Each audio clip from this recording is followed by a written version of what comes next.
La Cafetera es un programa de radio que se financia gracias a las aportaciones de los oyentes. Si te gusta el periodismo que defiende y sientes que te acompaña, hazte mecenas y ayúdanos.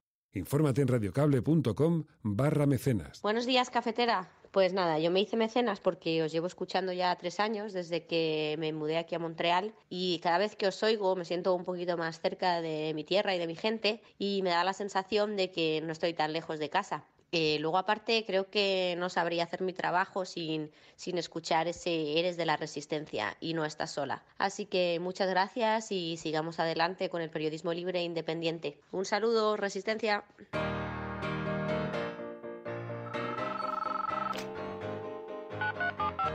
Son las 8:30 de la mañana.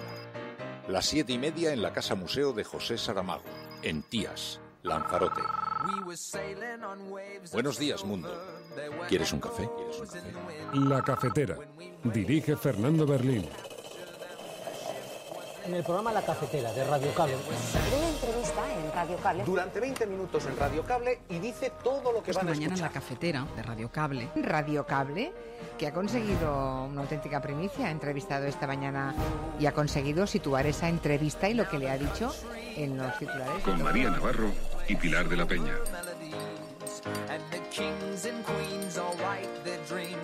There are many examples from around the world that have shown that even if the outbreak is very intense, it can still be brought back under control.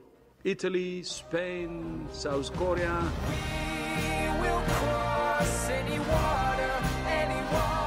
Esta Argentina centralizada no ha dado buenos resultados.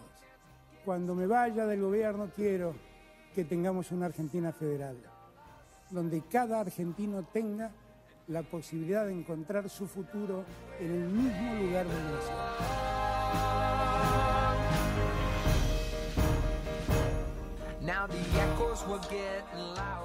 And something will happen with Venezuela. That's all I can tell you. Something will be happening with Venezuela. Through the United States? The United States will be very much involved.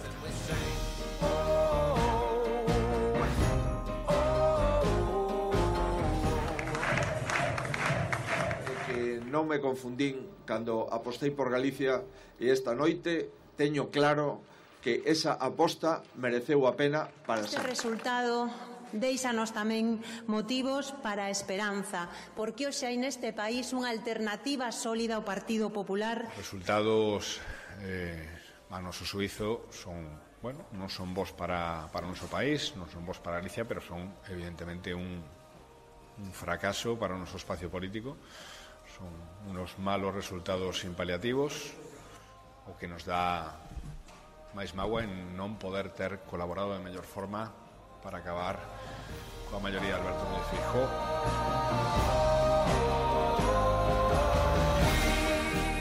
Reconozco que en ocasiones he podido cometer errores.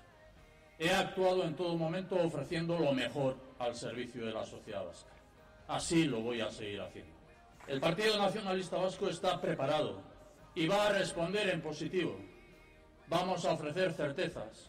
Vamos a dialogar con voluntad de llegar a acuerdos. Tenemos que reconstruir este país y Euskal Herria Bildu, desde luego, tiende su mano para hacerlo y tiende su mano para que este país pueda levantarse cuanto antes y pueda reconstruirse. Y es verdad, hay que decirlo, nos habría gustado obtener una fuerza mayor que la obtenida. Pero los socialistas hemos recuperado el lugar que nos corresponde, el de liderazgo de la izquierda no nacionalista.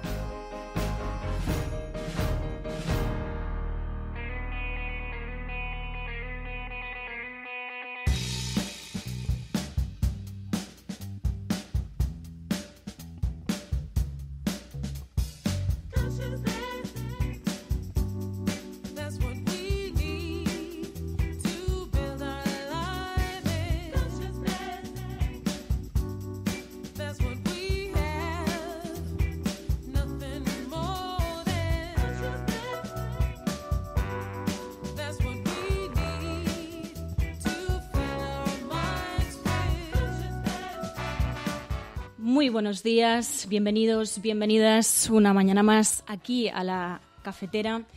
Hoy es 13 de julio de 2020 y con los resultados de las primeras elecciones En pandemia se puede decir que la nueva normalidad se parece más a la anterior y que la opinión pública no parece que haya cambiado tanto. Lo decíais, lo estabais comentando además con el hashtag de hoy, la cafetera rebote.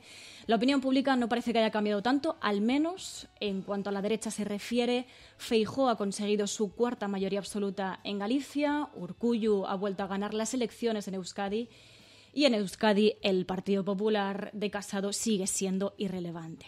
Pero lo que sí ha cambiado es el voto de la izquierda. Así como los socialistas se han mantenido en ambas elecciones, para Podemos estas elecciones han sido fulminantes. En Galicia se hunden y pierden los 14 escaños de 2016 y en Euskadi pasan de 11 a 6 escaños. También vemos cambios en que las segundas fuerzas políticas que se erigen como alternativas de gobierno son el BNG en Galicia, que logra un ascenso de 6 a 19 escaños, y Bildu en Euskadi con 21 escaños. Con esto vemos que la nueva normalidad se parece bastante a la anterior, pero que trae nuevas incógnitas. Por un lado, con este escenario, ¿qué espacio electoral puede ocupar Podemos? Por otro lado, ¿qué futuro le espera al Partido Popular de Casado? Y aún más urgente, ¿normalizaremos que se haya negado el derecho al voto a cientos de personas por tener coronavirus?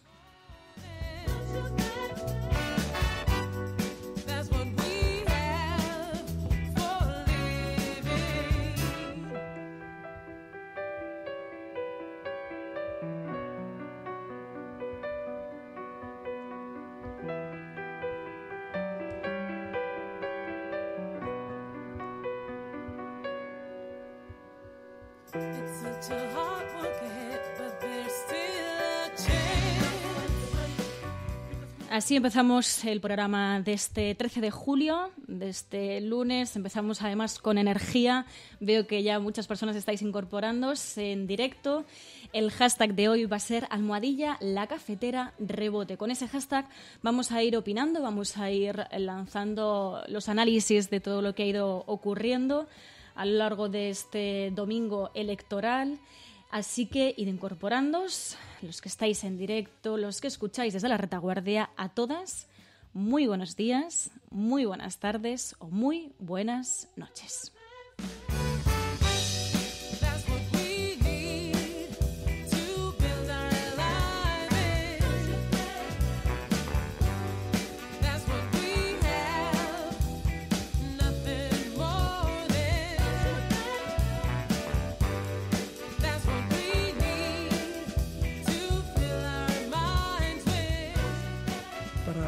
Poder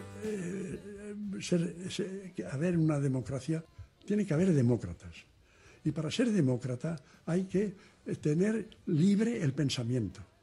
Pero toda la educación que nos dan va contra la libertad del pensamiento. Si usted no tiene libertad del pensamiento, la libertad de expresión no tiene ningún valor.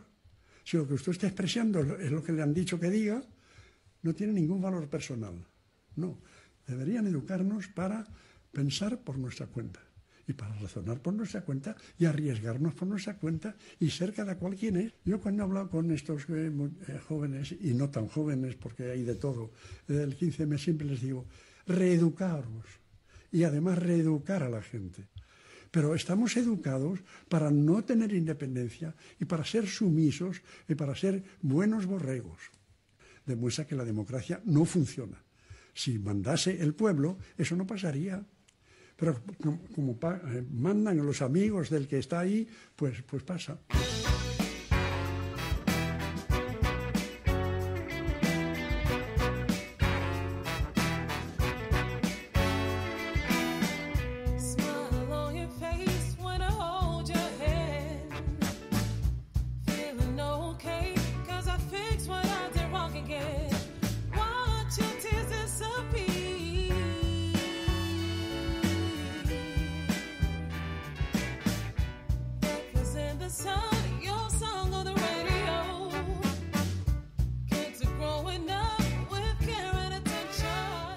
Saúde, compañeiras. La explicación de la nula representación de Podemos en Galicia se basa sobre todo en la rivalidad por ver quién tomaba el poder, quién tomaba la representación gallega de Podemos. Estuvo Anova, Galicia en Común, Mareas, Nova Marea, estuvieron un montón de partidos mordiéndose los unos a los otros. Y por otro lado, la nula representación de Vox y Ciudadanos está debida a que la derecha gallega es una derecha muy galleguista, una derecha poco centralista, y el PP de Galicia supo aprovechar esa situación. Saúde. Si estamos aquí é porque decidimos dedicar todo o noso activo, toda a nosa enerxía e toda a nosa capacidade de aprendizaxe a Galicia. Galicia notouno, percibiuno. Galicia sabía perfectamente que a decisión personal, colectiva, de seguir traballando por Galicia merecía un respaldo. Probablemente non un respaldo tan grande, pero certa verdade é que non me confundín cando apostei por Galicia, e esta noite teño claro que esa aposta mereceu a pena para sempre. Pues así escuchábamos a Feijóo después de esa cuarta mayoría absoluta. Os podéis imaginar, como es lógico, que ocupa todas las portadas esa victoria de Feijóo. Pero también, como ya se podía vaticinar, Iglesias también está en el disparadero de las portadas. También se ha puesto el foco sobre ese hundimiento de Podemos, como también contaba Percebeiro, oyente de este programa, sobre cuál es el espacio electoral que le queda a Podemos en lugares como Galicia y como Euskadi. Tiene que repensar su estrategia, porque cuando se trata de unas elecciones que trabajan en clave nacionalista, Podemos no encuentra un espacio electoral claro y tendrá que reflexionar sobre ello. Sobre esto mismo, como decía, giran la mayoría de portadas. En el caso del diario ABC, hablan de que Feijóo revalida para el Partido Popular la única mayoría absoluta de España. Decían, esto también le diferencia con el resto de sus compañeros del Partido Popular. Hay que recordar que, bueno, pues el logo del Partido Popular en los mítines, en los carteles electorales durante la campaña de Feijóo, bueno, pues cada vez es más pequeño, ¿no? Por algo será. De hecho, su lema era Galicia, Galicia, Galicia. Lo vimos en su último tuit, en el último tuit de Feijóo, hablando de esa cuarta mayoría absoluta. No mencionaba al Partido Popular, sin embargo, bueno, pues Pablo Casado en el tuit para darle la enhorabuena a Feijóo sí que mencionó el Partido Popular. Así que ahí vemos cómo la lucha por la marca del Partido Popular, por mostrar o no la marca del partido, se encuentra en el Partido Popular. Y también, aunque las portadas no giren tanto en torno a la figura de Pablo Casado, sí que está en el disparadero, porque la victoria de Feijóo mira directamente a la mala estrategia de Pablo Casado en sitios como Euskadi. Pero como decían, en el diario ABC hablan también, además de la victoria de Feijóo, hablan del fracaso del Partido Socialista. Dicen que no se beneficia del batacazo de Podemos y ve cómo el BNG recoge la mayor parte de los escaños perdidos por En Marea, que hay que decir que En Marea contaba con 14 escaños que ha perdido y que ahora dejan a Podemos sin representación en el Parlamento gallego. En el diario El Mundo hablan de que Feijóo hace historia en Galicia y el nacionalismo arrasa en el País Vasco. Dicen que el líder gallego obtiene su cuarta mayoría absoluta e iguala su mejor resultado. El BNG adelanta al Partido Socialista y Podemos desaparece. Llevan esa imagen de portada de Feijóo y, como decía, hablaban de fuerte castigo en las urnas al gobierno de coalición. Lo apuntan directamente hacia el gobierno de Pedro Sánchez, ese gobierno de coalición con Podemos, y ahí hablan de que Podemos entra en barrena con un Partido Socialista incapaz de recoger sus votos. Veremos ahora cómo seguramente la estrategia conservadora sea apuntar con estos resultados electorales al gobierno de coalición y a cómo podría debilitar estos resultados al gobierno de coalición, más allá de que no tengan gran relación la estabilidad del gobierno de coalición con estos resultados que son de comunidades autónomas. Luego también, por otro lado, nos encontramos con el confinamiento de Lleida. En el diario El Mundo hablan de que Torra ordena confinar Lérida, dicen, al no poder frenar el brote, pero la justicia lo tumba. Y en el diario La Razón hablan directamente de fuerte castigo a Iglesias, dicen primeras elecciones tras la pandemia, la coalición y el caso Dina pasan factura al vicepresidente.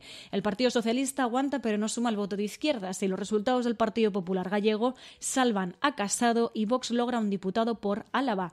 Ciudadanos se queda sin efecto Arrimadas. Llevan esa imagen de portada de Feijóo y hablan de que Feijóo arrasa y Podemos sale del Parlamento ante la subida del BNG. Y en el caso de los resultados de Euskadi no hablan tanto, no lo llevan en gran portada porque efectivamente son malos resultados para el Partido Popular. Urkullu gana, dicen, pero los socialistas deciden el gobierno y fracasa la coalición PP-Ciudadanos. Como digo, esto es lo que dice el diario, reconoce el diario La Razón, y también llevan esa cuestión sobre el confinamiento de Lleida, que sigue en el foco de la actualidad. Dicen Lérida, dicen en el diario La Razón, vuelve a la fase 0 por los rebrotes, 150.000 personas confinadas, un nuevo toque de atención sobre la responsabilidad que debemos tener. No estamos ante una normalidad, no lo estamos, y lo estamos viendo en casos como el de Lleida. Y para finalizar, en el diario El País titulan Feijóo y Urkullu refuerzan sus mayorías y Podemos se desploma. El líder del Partido Popular, el líder popular, conquista, dicen, su cuarta mayoría absoluta y el BNG triplica escaños. Hablan también de que el Lehendakari gobernaría con holgura con los socialistas pese al auge de Bildu y que Podemos y sus socios salen del Parlamento gallego y se hunden en Euskadi. Además, destacan que el Partido Popular pierde 4 escaños en su alianza con Ciudadanos y Vox entra en la Cámara Vasca. También llevan ese confinamiento en Cataluña. Dicen que Cataluña confina en sus casas a 160.000 ciudadanos de Lleida. Estos son los temas principales de las portadas. Como vemos, las elecciones en Galicia y en Euskadi y también ese confinamiento en Cataluña. Pero ¿cuáles fueron las declaraciones de los distintos líderes políticos después de los resultados electorales?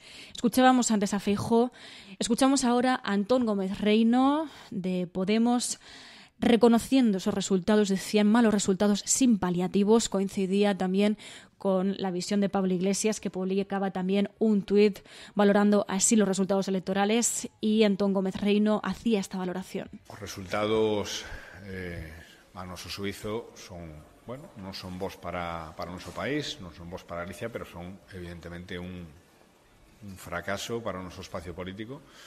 Son unos malos resultados sin paliativos, son resultados tamén inesperados para nós e evidentemente, pois bueno, o que nos dá máis mágoa en non poder ter colaborado de mellor forma para acabar coa maioría de Alberto Núñez Feijóo.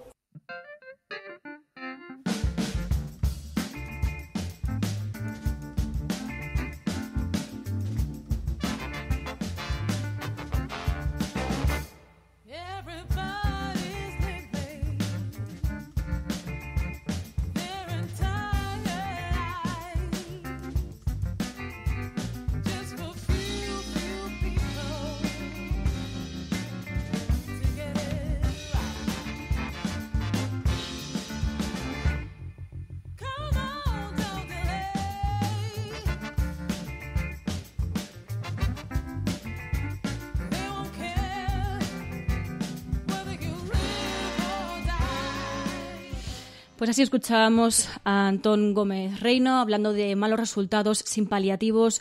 Hablaba además de que, bueno, pues la pena de que no hubiesen podido contribuir a darle la vuelta al gobierno en Galicia. De hecho, en una de las cosas más destacadas del debate electoral en la intervención de Antón Gómez Reino en el debate electoral en Galicia, lo que más destacaba era la necesidad de cambiar el gobierno a través de, bueno, pues juntarse, de coaligarse con el resto de fuerzas políticas, de poder sumar los suficientes votos, los suficientes escaños para quitarle el poder a Feijóo, y no ha podido ser. Pero también por aquí comentaba María García con el hashtag #LaCafeteraRebote.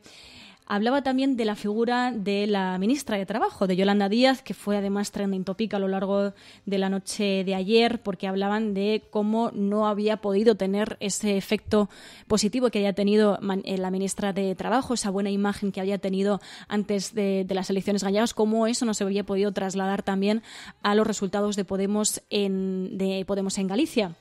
El caso es que no se han trasladado, no ha sido así. También igual es la muestra también de que estamos hablando de diferentes cuestiones, ¿no? Una cosa es gobernar en este gobierno de coalición a nivel estatal y otra cosa es hablar de las elecciones en Galicia, de las elecciones en Euskadi. No se pueden trasladar seguramente una visión o un análisis parecido de un caso a otro. Igual por eso también el efecto de Yolanda Díaz no ha tenido su efecto, por así decirlo, también en Galicia. Lo que sí que ha tenido un gran efecto ha sido la estrategia del BNG. Escuchábamos a Ana Pontón, la candidata del BNG, que insistía en la responsabilidad que van a tener ahora como principal fuerza, como principal alternativa de gobierno. Este resultado déixanos tamén motivos para a esperanza, porque hoxe hai neste país unha alternativa sólida ao Partido Popular e imos traballar con moitísima humildade, pero tamén con moita decisión, consolidando unha alternativa de goberno para este país. Evidentemente, o Partido Popular tivo unha maioría absoluta. Eu trasladelle xa a miña felicitación ao propio candidato do Partido Popular, o candidato Feijóo. Reitero esa felicitación hoxe a través dos medios e tamén lle quero desexar acertos, porque os seus acertos serán os acertos nos que este país poida avanzar. E digo isto sobre todo porque estamos nunhas circunstancias e nuns momentos excepcionais cunha pandemia que nos deixa unha crise social, unha crise económica e unha crise sanitaria. Esto en el caso de Galicia veíamos como el BNG crecía muchísimo en escaños. Lo veíamos cómo pasaba de 6 escaños a 19 escaños, mientras Podemos se hundía, el Partido Socialista, digamos que se mantiene de 14 a 15 escaños y el Partido Popular se queda con 41 escaños, consiguiendo esa mayoría absoluta. ¿Pero qué ha pasado en Euskadi? Bueno, pues en Euskadi, una de las claves es que en Galicia no entró la extrema derecha, pero en Euskadi sí. Con un escaño va a tener representación ahora en Euskadi. Y en cuanto a la participación, que de eso, si queréis, hablamos después, sobre esa negación del derecho al voto a las personas con coronavirus, y luego también la participación. En el caso de Euskadi ha sido la participación más baja de su historia. Ha habido una abstención histórica. De hecho, ya lo decía en el análisis postelectoral, después del postdebate electoral, Gorka Landaburu hablaba de que en el debate el candidato que no había asistido era la abstención, y efectivamente al final se confirmó esa abstención. Hablaban de abstención histórica. En cuanto a resultados, lo decíamos, el PNV pasa de 28 a 31 escaños, Bildu de 18 a 21, Podemos baja de 11 a 6 escaños, la coalición de PP y Ciudadanos no tiene buenos resultados, pasa de 9 a 6 escaños, y el Partido Socialista, pues como en el caso de Galicia, digamos que se mantiene, pasa de 9 a 10 escaños. Pero ¿qué decía Urkullu? Urkullu reconoció errores y se mostraba dispuesto a llegar a acuerdos, porque hay que recordar, no ha conseguido mayoría absoluta. Han sido unas elecciones diferentes, inéditas y difíciles, pero se han desarrollado con normalidad. Expreso mi agradecimiento a la sociedad vasca por su comportamiento. Somos muy conscientes de las dificultades del momento que hemos vivido y estamos viviendo. Reconozco que en ocasiones he podido cometer errores. He actuado en todo momento ofreciendo lo mejor al servicio de la sociedad vasca. Así lo voy a seguir haciendo. El Partido Nacionalista Vasco está preparado y va a responder en positivo. Vamos a ofrecer certezas. Vamos a dialogar con voluntad de llegar a acuerdos.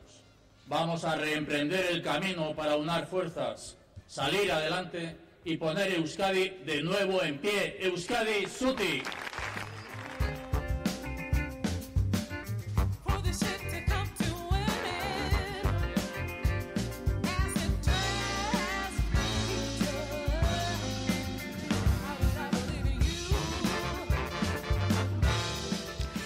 Así escuchábamos a Urkullu que, como reconocía, va a tener que buscar apoyos. Ya se habla de un acuerdo con los socialistas. Idoia Mendia hablaba de que habían recuperado el liderazgo de la izquierda vasca no nacionalista, que esto en realidad era un mensaje directo hacia Podemos, pero lo cierto es que van a poder exigir en ese acuerdo de gobierno con PNV, van a poder poner sobre la mesa sus exigencias y veremos cómo se produce ese acuerdo de gobierno que necesitará Urkullu para seguir gobernando en Euskadi.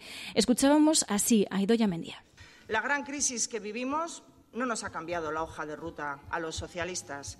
Creemos que, además, los ciudadanos han entendido el mensaje que les hemos estado trasladando, sobre todo nuestra apuesta por la estabilidad y, sobre todo, también por la política con altura de miras. Y es verdad, hay que decirlo, nos habría gustado obtener una fuerza mayor que la obtenida. Pero los socialistas hemos recuperado el lugar que nos corresponde, el de liderazgo de la izquierda no nacionalista. Y ha sido un camino complicado. Algunos incluso nos auguraban la irrelevancia, pero hemos demostrado que la izquierda es útil cuando sirve al interés de todos y es lo que los socialistas vamos a seguir haciendo.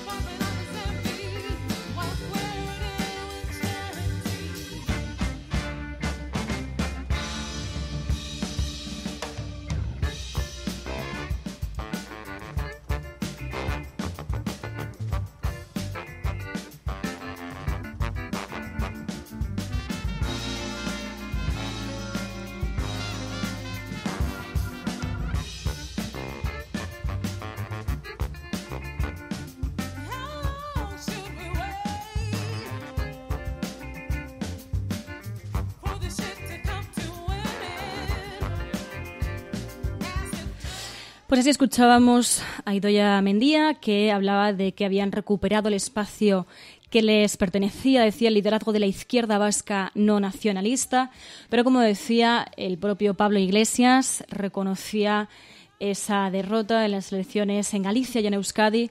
En Twitter felicitaba a los ganadores, a Feijóo y a Urkullu, y hablaba claramente, decía, nuestro espacio político ha sufrido hoy una derrota sin paliativos. Perdemos buena parte de nuestra representación en el Parlamento vasco y quedamos fuera del Parlamento de Galicia. Nos toca hacer una profunda autocrítica y aprender de los errores que sin duda hemos cometido. Y sobre esto fue además también muy comentado el tuit de Ramón Espinar, que hablaba también, mencionaba esas elecciones, esos resultados electorales, y hablaba, decía, vaya bofetada de Podemos en Euskadi y Galicia. No se puede echar la culpa más a la militancia, ni a Antón Gómez Reino, ni tampoco a Miren Gorrotxategi. Es, decía, una tendencia asentadísima. Cuanto más poder interno acapara la actual dirección, más desastrosos son los resultados. El espacio del cambio, roto en varios pedazos, camina a la intrascendencia electoral después de haber contribuido a cambiar sociológicamente este país. Decía, continúa diciendo que la entrada en el gobierno de España no puede ocultar eternamente la tendencia y los batacazos. Qué noche tan triste, qué rabia. No se puede seguir eternamente echando la culpa de los fracasos a quien se marchó, rompió o echaron. Esta noche, decía, el batacazo hay que apuntárselo a una dirección de partido que ha querido controlarlo todo a costa de convertir Podemos en un solar sin nadie que les moleste. Y terminaba diciendo, el mensaje de campaña teledirigida desde Madrid sobre acuerdos de gobierno no ilusiona a nadie, porque transmite que no hay proyecto más allá del reparto de poder y porque no se puede hablar de plurinacionalidad y dirigir una campaña en Galicia y Euskadi desde Madrid. Todo este hilo por parte de Ramón Espinar, pero hemos visto también otras valoraciones por parte, en este caso, de Monedero. También valoraba estos resultados electorales, y para Juan Carlos Monedero decía, la izquierda nacionalista vasca y gallega se ha podemizado. El discurso de Bildu y BNG no se diferencia del que antaño criticaban.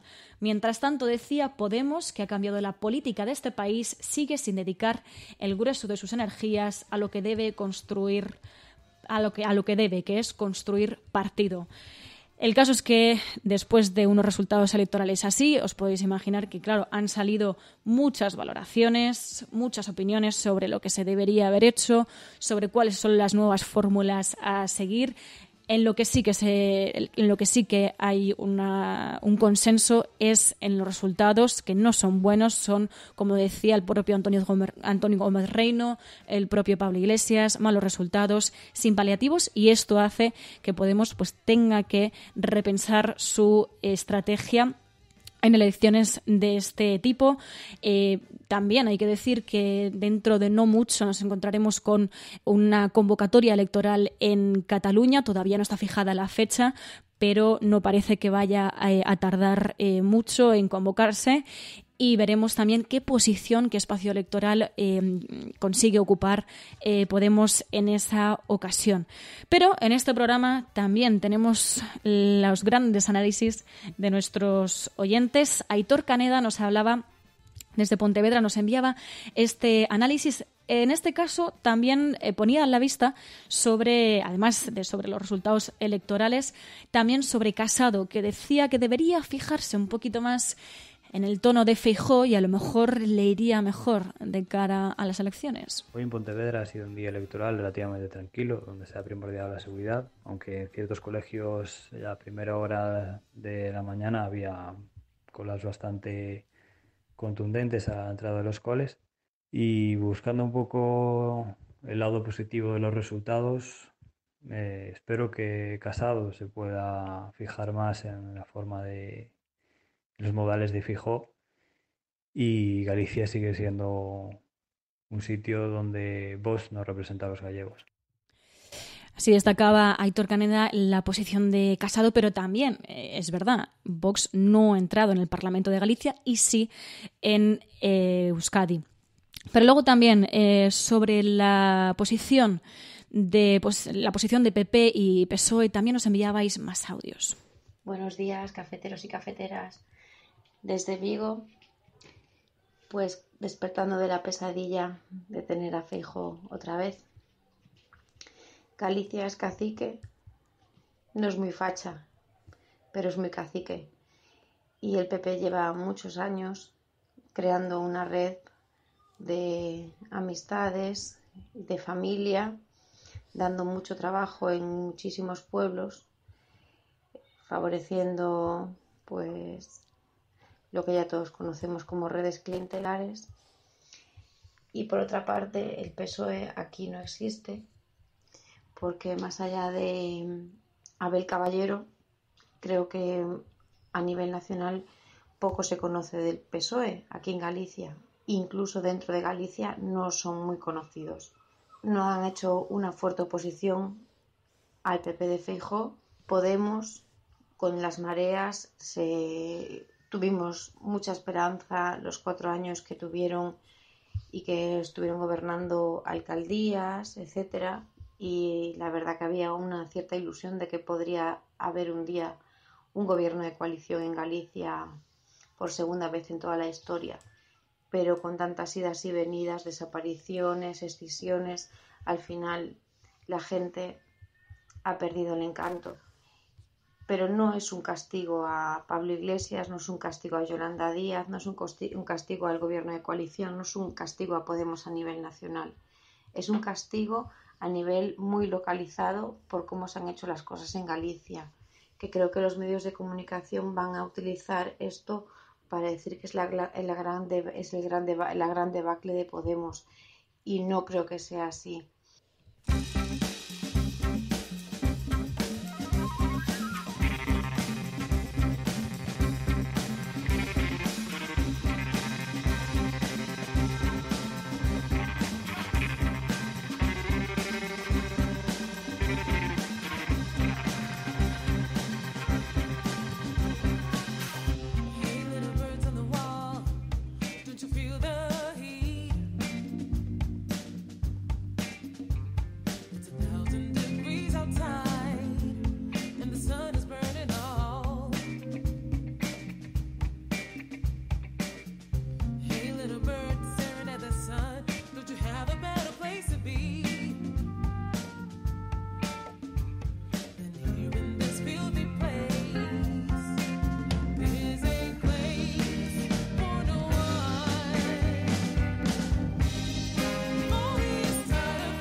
estaba aquí entreteniéndome viendo los tweets que estabais mandando, los análisis que estabais mandando, y me gustaba, por ejemplo, también por aquí decía Lenina, creo que lo único que ha cambiado ha sido nuestra normalidad, porque las elecciones ratifican lo que ya tenían antes. Pero luego también, como decía Puri, que era esta oyente que escuchábamos sobre los resultados de Podemos, también sobre la visión que se ha dado y que también se va a dar en la mayoría de medios de comunicación sobre estos resultados electorales, también se va a ver cómo se trasladan, ¿no?, estos resultados electorales. Y, por ejemplo, hablaba Juan Cruz, decía, hoy en las televisiones seguramente se hable el 90% del tiempo del desastre de Podemos. Dice, y el desplome del Partido Popular Vasco y los 3.500 votos de Vox en Álava se leerán los resultados en clave madrileña y se seguirá sin entender nada. También sobre esto mismo, también hablabais, Mauro, hablaba también... Decía, aquí somos todos muy republicanos y federalistas, pero los análisis son siempre desde la Puerta del Sol. Y vosotros os preguntáis por qué gana Feijóo. Claro, que eso también ahí tenemos gran parte de culpa, medios de comunicación, pero también un poco en general el hecho de que el sistema sea tan centralista, ¿no? Cuando se habla de descentralizar, no solamente en el caso político, también en el caso informativo, tendríamos que hacer también una reflexión para intentar entender estas claves, ¿no? Igual en eso también partidos como Podemos han sido víctimas de ese centralismo, de esa visión centralista y así nos va, ¿no? Como decía también Mauro. Y luego, además, sobre cómo se va a ver la visión, la guerra interna que se puede desatar en el Partido Popular después de estos resultados electorales que ponen en el foco claramente a Pablo Casado, aunque no esté directamente en el foco mediático. Decía por aquí Nacho Escursel, decía, me pregunto si se va a ver una guerra en el Partido Popular, donde Galicia pesa mucho y Casado no acaba de gustar. Pero luego también... Decíais por aquí, decía Chucho que habla, creo que la gente votamos diferente si es para elegir en tu comunidad autónoma y en las generales. Pero también creo, decía, que Unidas Podemos se está llevando los palos y el desgaste, mientras el Partido Socialista se lleva los méritos. Que aquí también hay un análisis pendiente. ¿Cómo está beneficiando, o sea, no tanto el análisis que se está haciendo de el gobierno de coalición no funciona y la muestra está en los resultados electorales de Podemos, sino al revés, cómo está perjudicando o beneficiando este gobierno de coalición en los resultados electorales de PSOE y de Podemos, ¿no? También había este análisis en redes sociales, se hablaba de si Podemos estaba siendo perjudicado, ¿no?, por esa posición dentro del gobierno de coalición, si eso le estaba perjudicando electoralmente. Es verdad que, insistiendo en esto mismo, en que estamos hablando de unas elecciones de comunidad autónoma, no estamos hablando de unas elecciones generales, y es verdad que la gente vota diferente, al igual que lo vemos también incluso en las alcaldías. Cuántos pueblos conocemos cuando hablas con la gente y te dicen, no, es que nosotros no votamos tanto por el partido, sino que votamos por la persona. Y eso parece que Feijóo lo ha entendido perfectamente. Si no, seguramente no escondería tanto el logo del Partido Popular.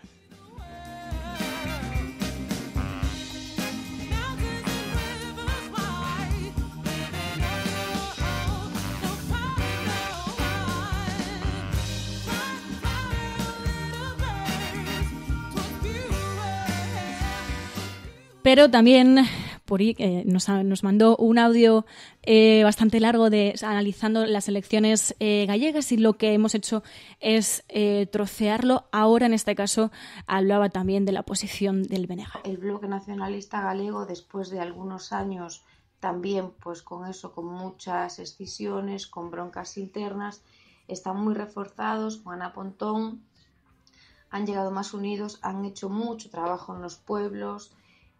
Como gobiernan en algunos pueblos pequeños que han sido grandes feudos peperos y la gente les vota a ellos porque ven que están haciendo las cosas bien, y son de los pocos que han hecho bastante fuerza en el Parlamento gallego para luchar contra el caciquismo de Feijóo y sus secuaces. han conseguido ser segunda fuerza política. La pena es que como el PSOE no existe aquí, no han podido hacer coalición porque podríamos haberlo logrado por segunda vez. No ha podido ser. Un saludo para todos.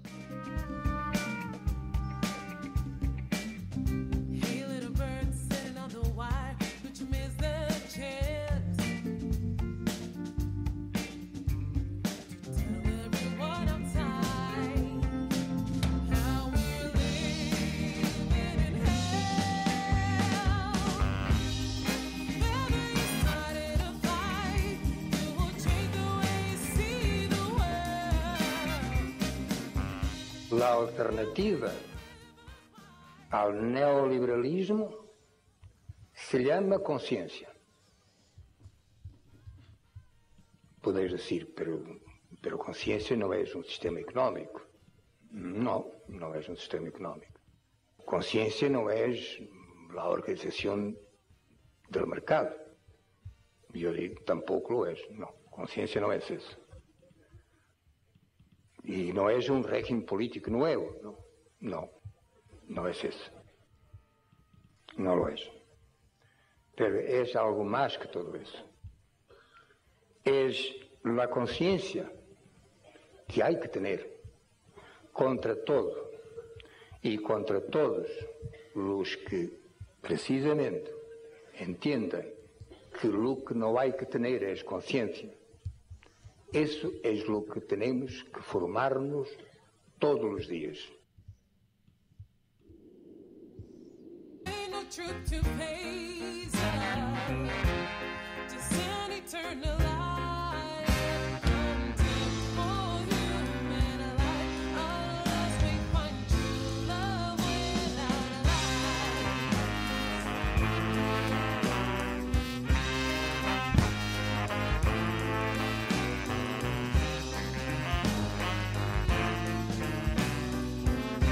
Quisiera mandar un mensaje último para todas as persoas, as 254 persoas que non pudieron votar como consecuencia do coronavirus. De unha forma moi especial, os concellos da Mariña, que sei que nos últimos días non o pasaron ben, pero estou convencido que se as cousas van como foron nos dous últimos, pronto poderemos ter boas noticias para a inmensa maioría dos concellos da Mariña. Terra que me parece especialmente importante para o desenvolvemento económico e social de toda a provincia de Lugo, terra a que quero tanto e que me vou a seguir comprometendo con ela a defendela ante calquer instante. Ponemos esto porque además muchas personas estáis haciendo mención a esto mismo, a estas personas que se quedaron sin poder votar, a las que se les quitó el derecho, se les eliminó el derecho al voto por el coronavirus. Y lo destacaban varias informaciones. Varios juristas dudaban de que fuese legal prohibir el voto a positivos por COVID. El caso es que se les negó ese derecho al voto. Es algo que además pues ha pasado a día de hoy bastante desapercibido. Ayer fue bastante comentado en los digitales, pero hoy nos quedamos con las grandes victorias. Pero el caso es que esto debería abrir un debate sobre el derecho al voto también, y a quienes en cada elección se lo niegan, tanto a migrantes como también a los reconocidos en la ley, pero que muchas veces por trabas se quedan sin votar, como venimos recordando en este programa desde hace mucho tiempo, ese voto de las personas emigrantes que pues muchas veces se les dificulta con ese voto rogado la posibilidad de votar. Pero en este caso, ¿por qué se les ha negado el derecho al voto? No sé cómo puede ser que llegásemos al día de las elecciones y no hubiese ningún mecanismo posible para que estas personas pudiesen votar. Por ejemplo, extender la fecha para poder votar por correo. Desde Marea Granate ya advertían de la necesidad de protocolos desde hace tiempo para garantizar el derecho al voto en esta época, en esta nueva normalidad, ¿no? En esta nueva normalidad de COVID. Y, por ejemplo, el caso del voto por correo, sin embargo, no fue así y cientos de personas se quedaron sin votar. El caso es que también cabe preguntarse cómo puede ser que aquellos que vieron venir una pandemia no hubieran previsto un protocolo para garantizar el derecho al voto a unas elecciones en época de COVID. Y el caso es que estos cientos de personas se quedaron sin votar. Pero ¿qué pasó en otros países? En Televisión Española recordaban que en Francia, que se celebraron recientemente las elecciones municipales, en Francia no se limitó el derecho al voto a las personas contagiadas. Esta normalidad de eliminar el derecho al voto lo llamarán esa nueva normalidad, pero no puede serlo. Y el caso es que hemos visto cómo el resultado ha sido que cientos de personas se han quedado sin votar. Joaquín Bosch decía: es preocupante que se prohíba votar sin fundamento legal. Decía, pero peor aún es que un gobierno autonómico intimide a los contagiados con un delito contra la salud pública, que no existe en el Código Penal para esos casos. Decía, puestos a inventar, lo que toca es facilitar derechos democráticos, como insistían también en alguna tertulia ayer. Durante los resultados electorales también insistían en que se podría haber facilitado el voto por correo a estas personas, haber extendido ese plazo como se ha hecho en otras ocasiones excepcionales.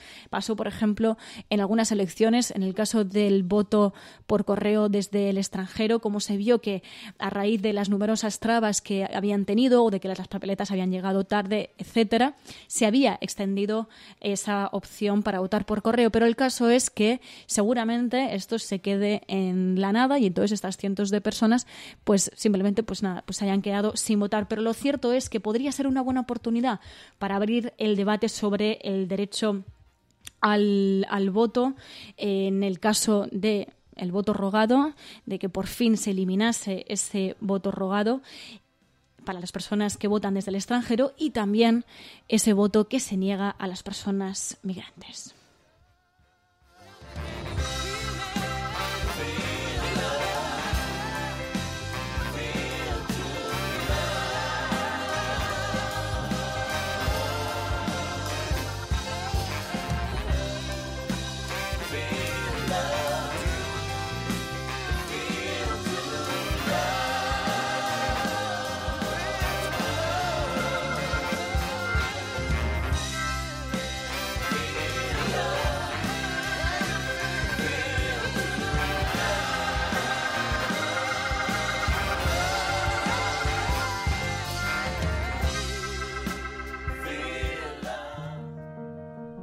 Es algo que todos sabemos de algún modo, pero que puede que nadie te haya explicado nunca. Si tú a tu hijo antes de una carrera le dices, te vas a caer, tú no vales para esto, ese niño se va a caer. No hay más opciones, porque le has hecho creer que es posible. Y hay algo que le empuja a cumplir la profecía. Pero si en lugar de eso a ese mismo niño le dices, corre, vuela, no te detengas, y si te caes, aquí estoy para levantarte, ese niño jugará mejor que si nunca le hubieras dicho nada. Hay una responsabilidad ineludible en cómo hablamos, en cómo tratamos a los demás, porque nuestras palabras tienen un poder más grande de lo que nunca hubiéramos imaginado. Cada día tienes la opción de cortar las alas de los demás, hablando del miedo y de la incertidumbre.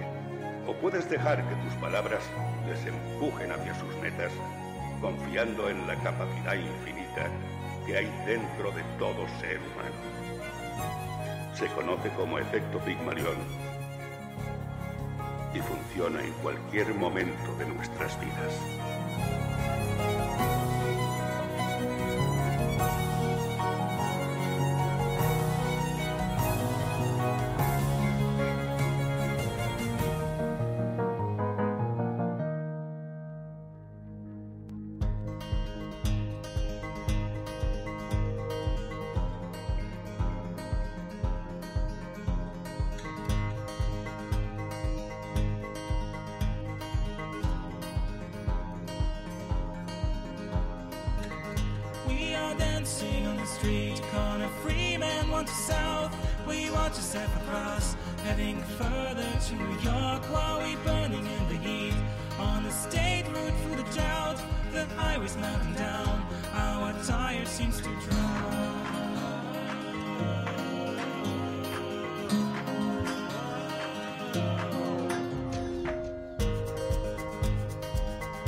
Bueno, y con esta música nos entramos más en tranquilidad y en sosiego para introducir ahora la agenda de la cafetera dentro de toda esta convulsión política. Siempre viene bien calmarnos un poco y entrar en esa agenda de la cafetera, en esa agenda en la que vosotras y vosotros proponéis los temas que queréis poner en esa agenda de temas, en esas portadas. Así que, si os parece, vamos a entrar en la zona de sosiego. We will make America safe again. Ante Dios Todopoderoso, Venezuela.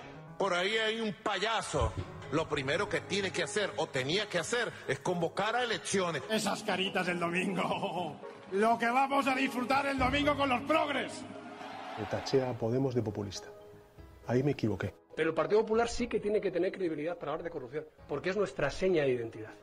Y aprovecho la ocasión para invitarte a que acudas al acto de presentación de Vox en Barcelona. Pues este jueves, no sé si estaré yo, pero alguien de Ciudadanos seguro que acude, porque la cordialidad, de verdad, o sea, no es porque estemos, la gente que nos conoce fuera del plató sabe que esto ha sido siempre así. El cielo no se toma por consenso, el cielo se toma por asalto. Yes, we can. Yes, we did. Vamos a proceder a la exhumación de los restos del dictador Franco del Valle de los Caídos. El enemigo es Daesh, el terrorismo yihadista. Más allá de la agenda setting está la agenda de los oyentes de la cafetera. Buenos días, cafeteros.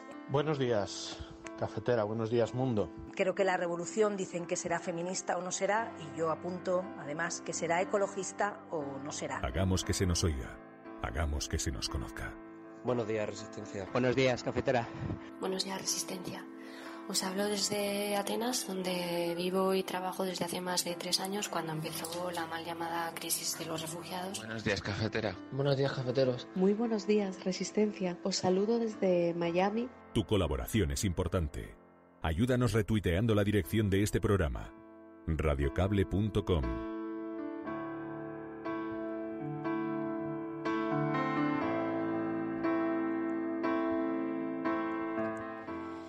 Bueno, y ahora en la agenda de la cafetera empezamos abriendo esta agenda con los datos de CEAR. En lo que llevamos de año, más de 25.000 personas han tenido que arriesgar su vida, muchas durante la pandemia, ante la falta de vías legales, y han muerto en el mar hacia Europa 473.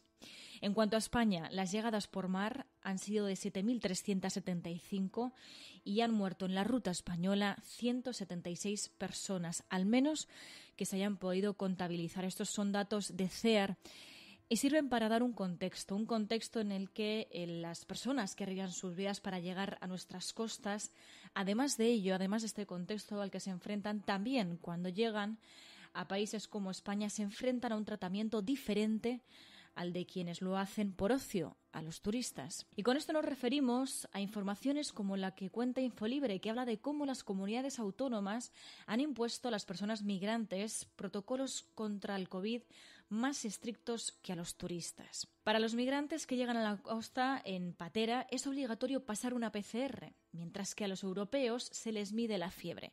Así lo contaban en esta información, donde explicaban que, así como durante el estado de alarma el Ministerio trasladó a las autonomías un protocolo a seguir para las personas migrantes en el que establecía que estas personas, como cualquier otro extranjero, debían cumplir una cuarentena de 14 días, pero cuando terminó el periodo de alarma, el 21 de junio, se trasladaron las competencias a las comunidades autónomas. De esta manera, las comunidades autónomas han sido las que han decidido y desarrollado sus propios protocolos.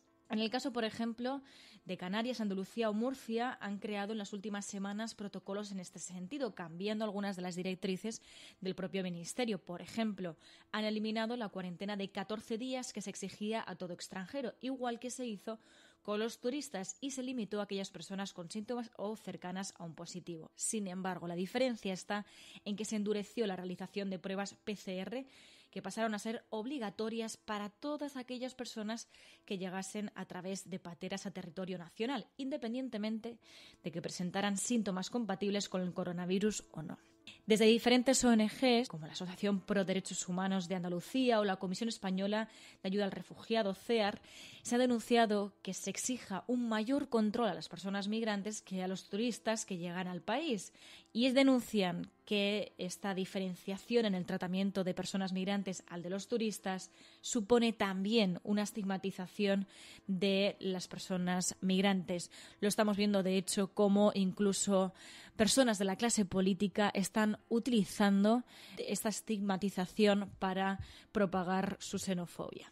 Y si nos vamos a datos de Naciones Unidas, nos encontramos con que las previsiones sobre cómo está afectando y cómo puede afectar a las mujeres la pandemia, nos encontramos con que si el confinamiento continúa durante 6 meses, aseguran, podría haber 31 millones de casos adicionales de violencia de género y 47 millones de mujeres podrían quedarse sin acceso a anticonceptivos, lo que daría lugar a 7 millones de embarazos no planificados.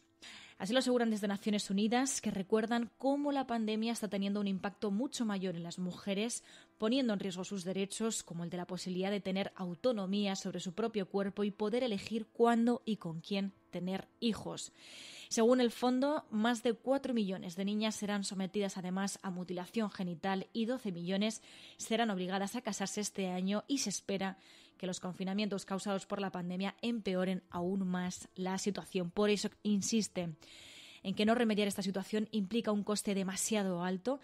Y sobre mutilación genital nos enviabais varias de vosotras esta información, y es que Sudán penaliza la mutilación genital femenina. Según UNICEF, la mutilación genital femenina tenía en Sudán una tasa de prevalencia del 86,6% en 2014. Y explican en esta información que según el borrador que ha aprobado el Gobierno, que lo aprobó el pasado mes de abril, establecía una pena de 3 años de cárcel para quienes participasen en esta mutilación genital femenina, además de la retirada de la licencia del hospital, centro de salud o clínica privada donde se hubiera llevado a cabo la operación. Recuerdan que en el mundo 200 millones de mujeres y niñas han sufrido la resección de los genitales externos por motivos no médicos y que más de la mitad de las víctimas se concentran en Egipto, Etiopía e Indonesia, países en los que la ablación está prohibida por ley, pero se sigue practicando de forma clandestina.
Y si hablamos de la parte internacional, nos quedan unas cuantas cosas que comentar.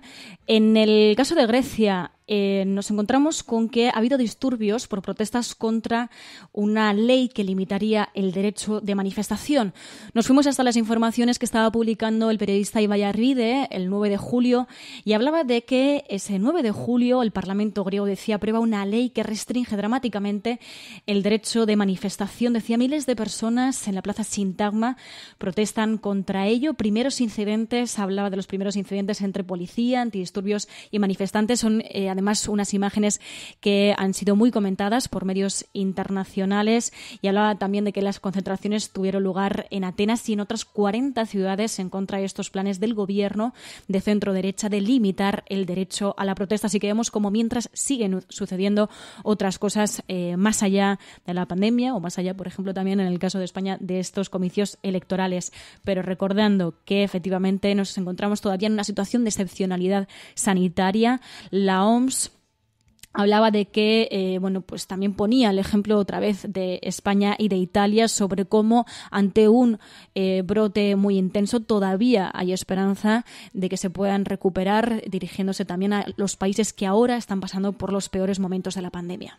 There are many examples from around the world that have shown that even if the outbreak is very intense, it can still be brought back under control. And some of these examples are Italy, Spain, South Korea.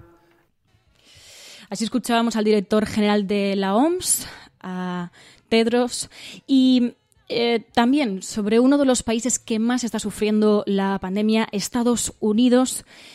Pero en esta ocasión a su presidente, a Donald Trump, lo escuchábamos hablar en una entrevista que dio a Telemundo, en esta ocasión no sobre la pandemia, sino directamente sobre Venezuela, y advertía: algo pasará en Venezuela, y Estados Unidos, dijo, estará involucrado. And something will happen with Venezuela. That's all I can tell you. Something will be happening with Venezuela. Through the United States? The United States will be very much involved. Así escuchábamos a Donald Trump avisando de que algo sucederá en Venezuela. Así que, unido a la pandemia, nos encontramos con otra vez el asunto de Venezuela. Y el caso es que en la agencia EFE entrevistaban al exasesor de Trump, a John Bolton, y decía que si Trump es reelegido, intentará reunirse con Maduro.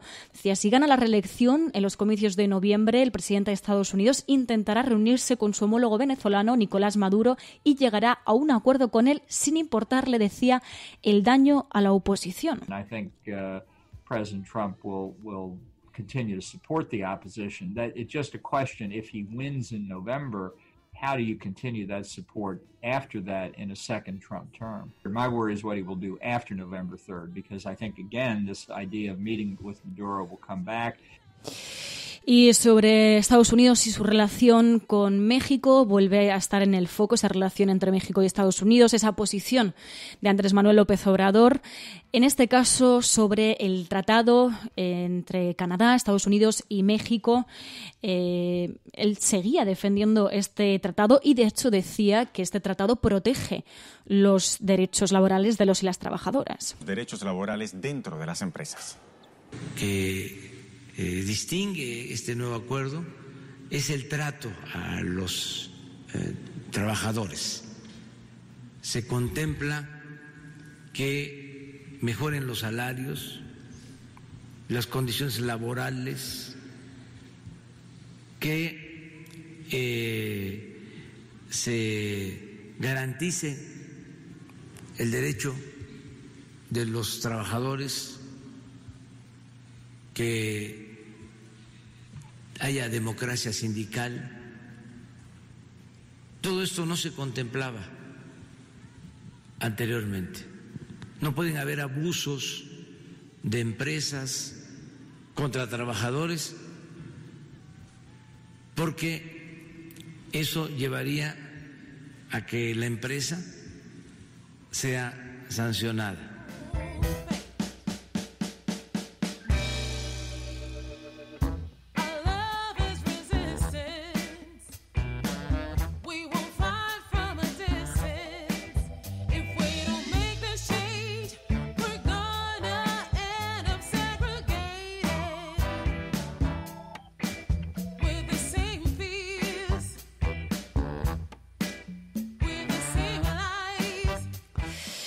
Y para terminar la parte internacional, nos vamos hasta Argentina. En este caso, con dos intervenciones por parte del gobierno argentino, una de ellas por parte del propio presidente, en la que hablaba de que estaba a favor de una Argentina federal y que, de hecho, quería terminar su mandato con una Argentina, dejando una Argentina federal. Esta Argentina centralizada no ha dado buenos resultados. Cuando me vaya del gobierno quiero que tengamos una Argentina federal, donde cada argentino tenga la posibilidad de encontrar su futuro en el mismo lugar donde nació, que pueda vivir allí feliz y que el día que muera pueda decir qué feliz fui viviendo en el lugar donde me tocó nacer. A todos, a todas, a todes, feliz Día de la Patria. Otra Argentina empieza hoy. Muchas gracias.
Nacional de Acción contra las Violencias por Motivos de Género. Es un plan que intenta reflejar con estas instancias participativas un punto muy importante para el diseño de las políticas públicas en materia de violencia de género, que es reconocer las características territoriales en las cuales se implementa y se llevan a cabo las políticas contra las violencias de género. Por eso es un plan que además da cuenta de una transversalización de la perspectiva de género en todos los ministerios del Gobierno Nacional. Es un plan que cuenta con acciones articuladas con todos los ministerios, con un fuerte apoyo presupuestario. Es un plan que es 24 veces mayor el aporte presupuestario a diferencia del plan anterior, y un despliegue a nivel territorial que esperamos poder desarrollar con la creación de centros territoriales de abordaje integral de las violencias.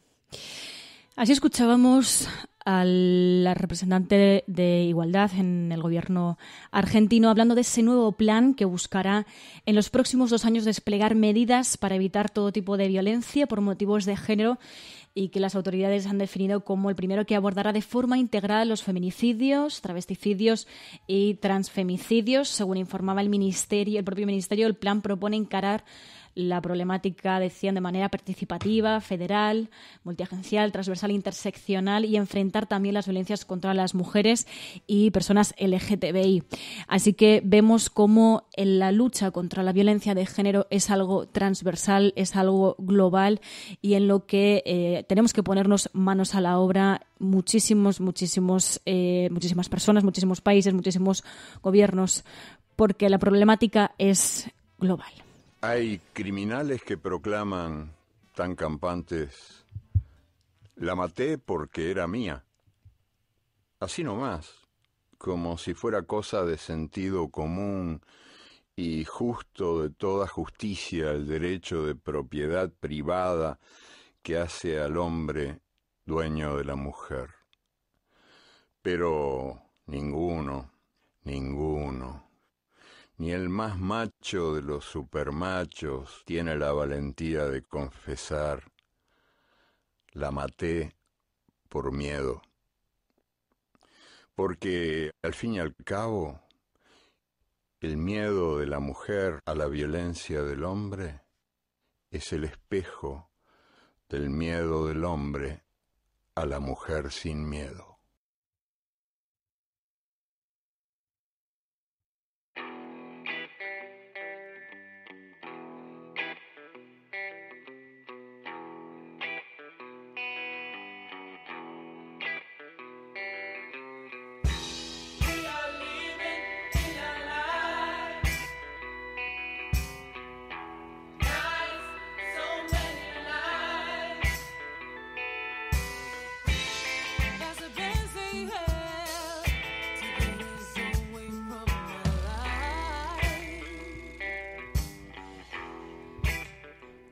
Bueno, y ya llegamos al final del programa. Hemos analizado las portadas, hemos analizado los temas más comentados a nivel nacional, a nivel también internacional, y esperamos y deseamos que tengáis un gran comienzo de semana. Es lunes, pero si lo pasamos juntos y juntas, pues lo pasamos mucho mejor. Así que muchísimas gracias a todas aquellas personas que habéis estado en directo, a aquellas personas que estáis en diferido, a todas.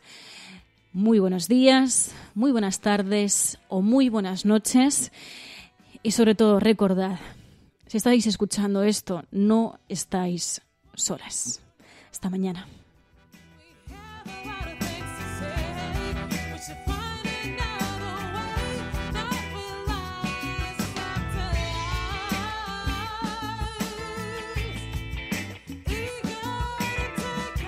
No me puedo quedar en la sobremesa, así es que, mirad, me he quedado ya sin voz, ya no tengo voz, y que además estáis diciendo por aquí que nos quedásemos comentando cosas de la vida.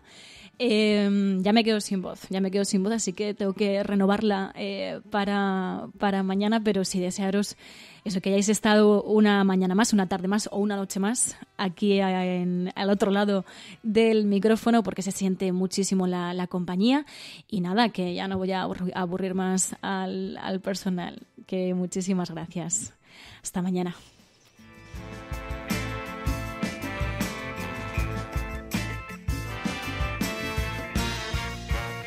La Cafetera es un programa de radio que se financia gracias a las aportaciones de los oyentes. Si te gusta el periodismo que defiende y sientes que te acompaña, hazte mecenas y ayúdanos. Infórmate en radiocable.com/mecenas.